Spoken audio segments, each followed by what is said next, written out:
Hello everyone, welcome to Try Right. This is Pack 365. So myself Sujit. So today we are going to learn the else block. Okay, how the else block will going to work, and we are going to discuss some real-time example also. Okay, guys. So guys, till now, if you have any doubt, you can directly contact to Try Right. Okay. In this session, we are going to complete our else block. Okay. So what is else block? Else block is called a block also. So else is a block only. Okay, then what is the use case? If given value or condition is false, so I can tell that if the given value or condition became false, then else block else block is executed. Okay, if we will not taking any value or condition also, this will be getting created. Okay, so what is the syntax for that? You need to pass if, because if you are not passing if, it will be gives you the error. So to create a else block, that particular if block will mandatory. Okay guys, then only. So now if I'm giving else, so here also you need to pass the indentation. If you are not passing indentation, it will be create error. So guys just see each and everything, it will be taking a space. But make sure that you don't need to pass any value or condition in our else block. If you are passing also, it will be creating error. So now we are going to show in our diagram. So if you see, if condition become true, okay, then one tab or one indentation, if block statement will getting executing. If this condition is become false, at that time the else block or else tab will be getting activated and else block statements will getting executing. Okay, so based on this condition, we are going to executing any code. So guys, make sure that every time you need to give your tab. If you are not giving your tab, it will be throwing an error. So how to achieve this tab? By the help of this column. Okay. So now if I'm passing some value in case of our else block, means here I'm passing num equal to 20. Guys, just see now if I'm giving that particular thing, it directly give me the error. Now if I'm running this one, already VS Code will give me that particular thing. But still if you see, syntax error, expect a colon, but you are passing a value. So now if I am not passing any value, now if I are going to use this, so it will be give me the output. So now I just kill the terminal. I want to use that particular thing. So guys, just see, if I'm passing 20. Okay, so after I hit click on that, the class of means the type of the data we are going to store in num, it will be an integer, and this condition 20 double equal to 19, so it will become false. Means if this condition becoming false, then my else block will getting activated. That's why here it will be give me the output as my else. So this is how the else block also will getting work. So we are going to see through an example. So guys, just see, if I'm taking a start, means we are starting our condition, means how the controller will going to executing. First it will be check the condition, means without checking if condition we are not doing anything. Make sure that. Okay, now if this condition become true, then it will become to our if block. Okay, if the if condition becoming false, then it will be go to our else block. Okay, after that they have to print based on that statement. After that our code will end. So this is called our flow statement of our if else, and this is of our else. So this is how we can explain that particular if and else. Now we are going to start how to do the coding, and we are going to see the logic behind each and every code. Okay, because now in this session we are going to build our logic to doing coding. Okay. The first question for this session will be write a program to check. So guys, WAP means write a program. Okay. To check given number is odd or even. Means what is the logic? First we need to understand even or odd means if one number will be divisible by 2 and that particular number will be give me the remainder value as 0, then in that case we can tell that this is a even number.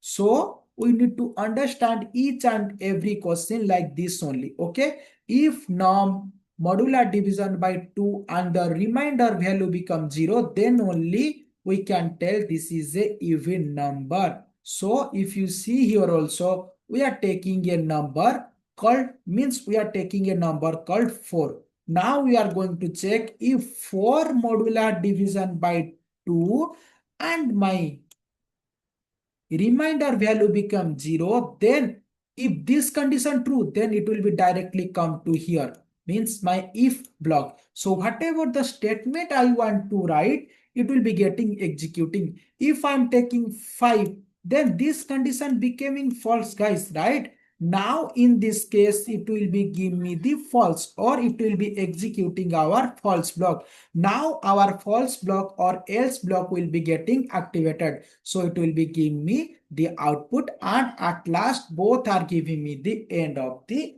code. So we are going to implement this logic in our code. So the first one will be I need to take the number. So by the help of our num variable I need to store.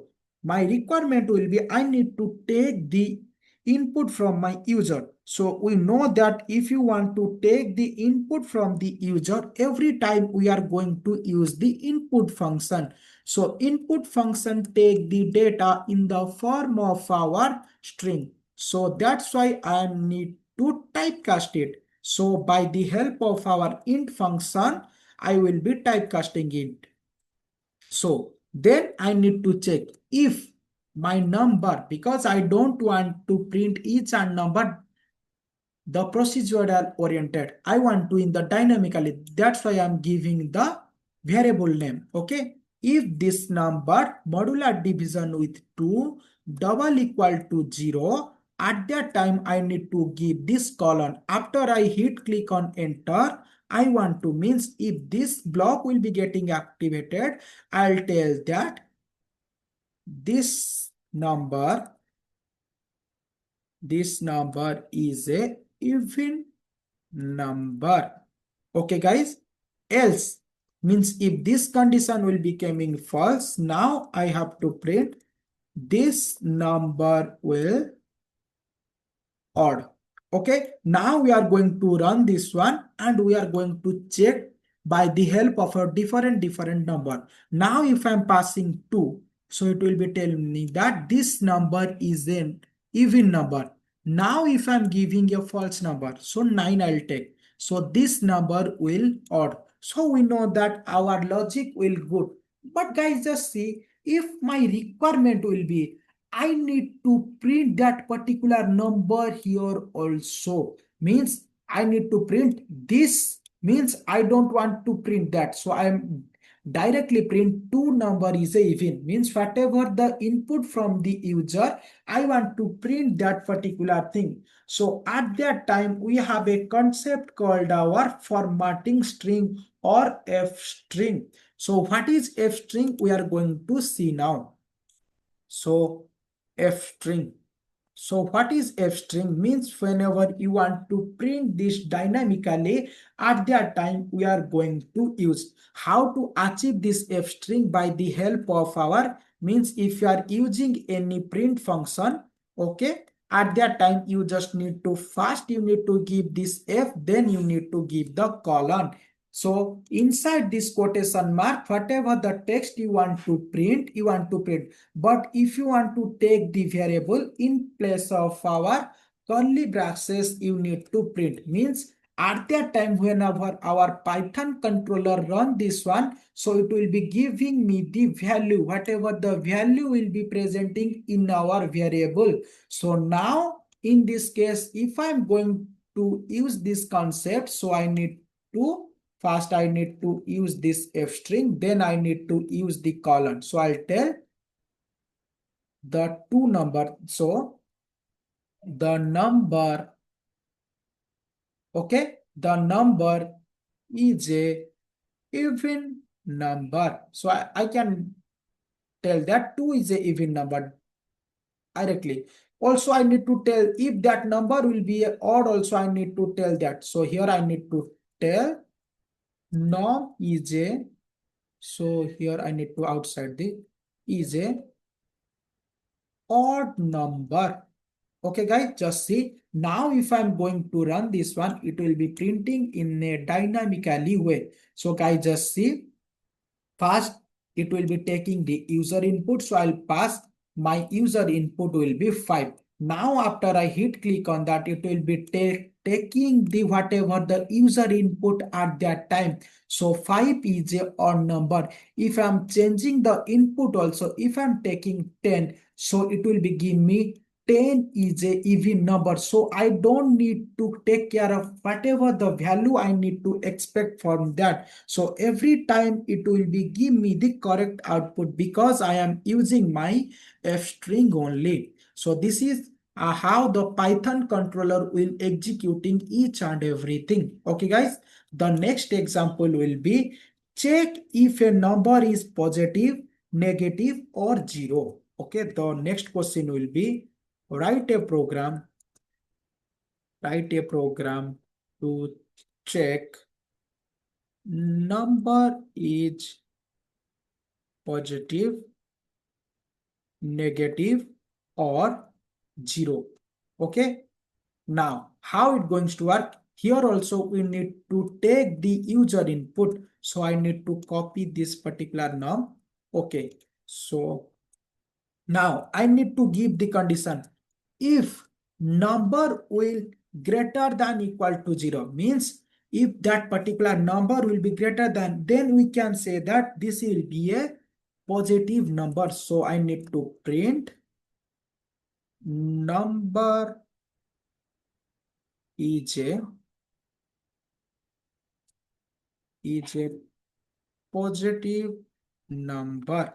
Okay, else I'll tell that particular number will be a negative. Okay, at that time I don't want to show that 0 because we are not understanding that elif. Whenever we are going to discuss that elif, we are going to see that thing. Okay, now if I'm giving print f string, I need to tell that number is negative.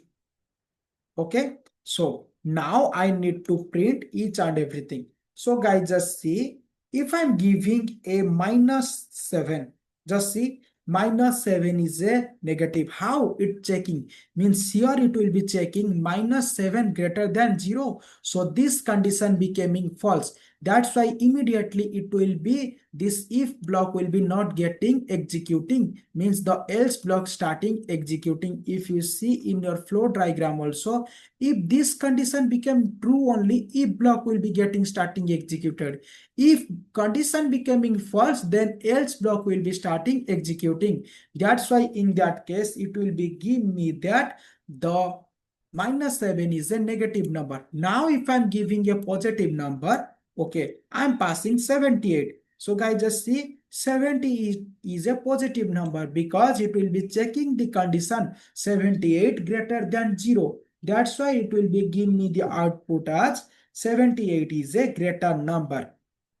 So this is our small example related to our if else. The next one will be write a program to print highest value among the three value. Okay, write a program to print highest value among the three value. So guys, we don't discuss about that particular elif. without elif, how it going to work, we are going to see now. So guys, what is my condition? Means I need to take three value. Okay, I'm taking 100, 200 and 300 because we are going to build our logic. So how to build our logic?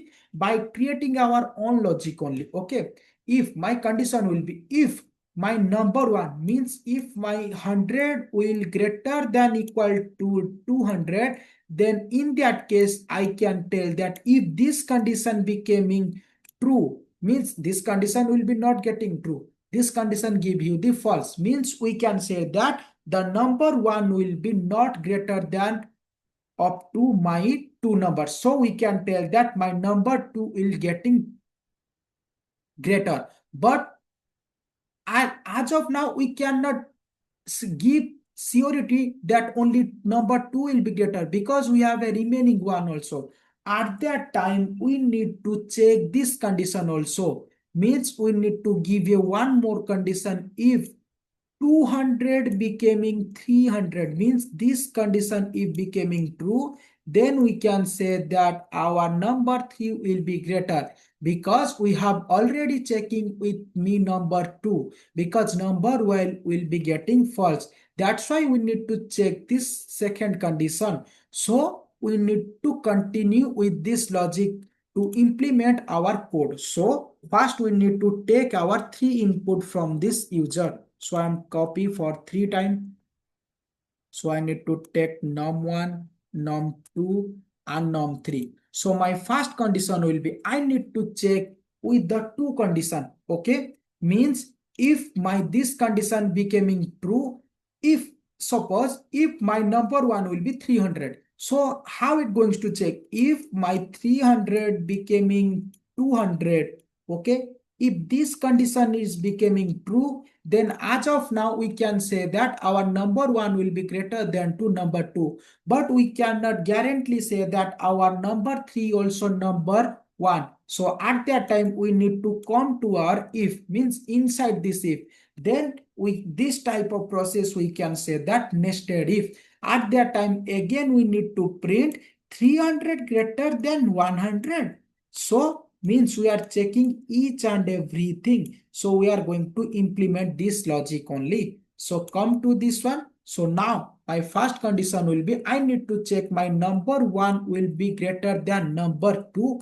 If this condition will be getting true, then only I need to check this number 3. If this condition becoming false, there will be no chance to check this number. Okay. That's why here again I need to pass number 1 will greater than number 3. If this both condition are becoming true, at that time I can tell that my num1 will be greater. Num1 is greater.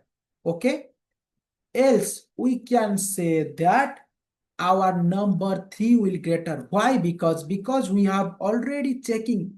Suppose guys, suppose think like that. This is our 200. This is our 100 and this is our 300. Guys, we don't need to check to number 2 and number 3 because already number 1 will be checking with number 2, because number 2 will be less. That's why it will become 2. That's why I am printing here my number 3 will greater. Okay, number 3 is greater 1. Okay, if my this condition becoming false, then I can tell that my number 2 or number 3 will be greater, because I don't pass any condition if my else block. That's why I'm telling that I need to check my number 2 or number 3 will greater. At that time I need to use if number 2 will greater than number 3. If this condition becoming true, at that time I can tell that my number 2 is greater. Okay. Otherwise we can directly tell that number 3 will greater. Okay. So this is the logic behind to check a number, means among the three number which is greater. Okay, so why I am not giving any condition? Because else if you are giving any condition, it will give you a error. That's why I need to create a inside if. So we can say that else nested also. Okay, now if I'm going to run this one, so how it going to work, we are going to see. We are going to give different input so that each and every condition we are checking. So I'm passing 100, 200 and 300. Guys, just see 300 is becoming true. Means my number 3 will condition becoming satisfying. Means my this block will be getting executing. How I can know? Because first it will be checking 100 greater than 200. So this condition becoming false. Then directly my else block will be getting executing. Here it will be checking 200 greater than 300. So it will be tell that no, this condition it will become false. That's why it will print me the else part. So again, if I'm changing the position, here I am changing 200, 300 and 100. In that time also it will be give me 300. But if you see here, I am checking for number means in the place of our 2 only. So if you see here, first it will be checking number 1 greater than number 2, 200 greater than number 300. No, it's becoming false. So directly it come to my else. Again in my else box, there are so many statements are there. So in that time, it will be checking 300 greater than 100. So it will be give me false. That's why so it will be give me true. That's why this number will be getting executing. So you whenever you are going to write any code, you need to give different type of example to check our code will 100% correct or not. So that's all for the session. So we are going to see some more question or more example in our upcoming session. If you have any doubt, you can directly contact to TryWrite. Okay. Thanks for watching TryWrite.